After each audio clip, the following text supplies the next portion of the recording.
The chimpanzees are married to a monkey, and just now the chimps have shared a monkey's meal, a high-calorie meal that requires a combination of meat and veg to keep it from going to pot, while a group of monkeys from Mayhem go on a robbery spree while the monkeys living here live in fear every day. The chimpanzees are the monkeys' nightmare. They're the best laid plans, not dexterity. And no verbal friendships are made, and they pass a few glances to each other. Verbal friendships are all that's needed to pass a few glances between them and team up for a hunt. This is the secret of chimpanzee success. Once they've decided to get married, a group of chimpanzees will scour the forest, and when they hear a monkey's laughter they'll go ahead and remember that this 30-meter high tree continues to hold several friendly monkeys. The chimpanzees will need to work together as a team to prey on them, and they will need to have a well-thought-out plan and a good deal of experience to do this.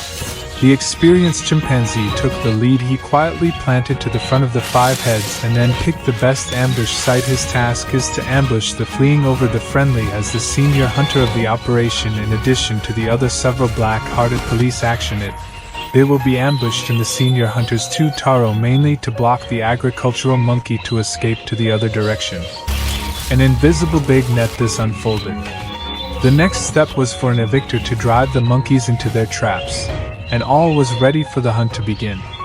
The evictors are the first to go into action, chasing the monkeys from the trees. Panicked, the monkeys fled.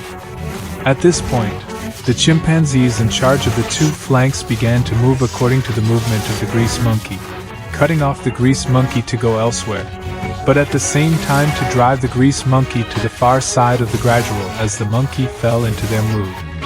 The senior ambushers struck quickly, grabbing the monkey as soon as they swarmed to take it down. Switching on and off, the group of guys divide each grease monkey in just a few minutes, a beautiful meal in a difficult country.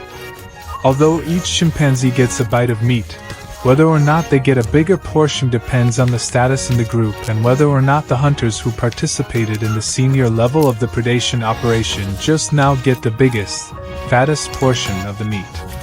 As for those chimpanzees wandering on the fringes of the group, let them taste first on the line. Then compared to these chimpanzees, the horned eagle is the monkey's greatest natural enemy. This raptor's claws are the size of a bear's paw, and it only takes one look at a monkey to prey on it. The horned eagle is one of the longest breeding birds, with parents raising their young for about 2 years, during which time the cubs are fed and cared for by the parents. It is estimated that the eagle will feed on hundreds of monkeys during this 2-year period. Under normal circumstances, even when the chicks are fully developed, they are not capable of surviving alone. It takes a long time for young birds to sharpen their claws and develop strong muscles. It is well prepared for predatory monkeys. The knowing room of the trees is the best gym for the young horned eagle enemy folk to carry out hard workouts, and on the one hand to brush off his experience value in real combat. Now he seems to be a little short of the mark when it comes to preying on the agile monkeys. But a slow-moving sloth might be a good choice. In the eyes of the young horned pepper, the sloth was more like a lunch within reach. But who would have thought that this slow guy didn't fold his arms? Shulon began to counterattack, a claw falling in a line, which could make the young horned eagle become rushed. It seems that in addition to honing a strong body, there is a fierce new star.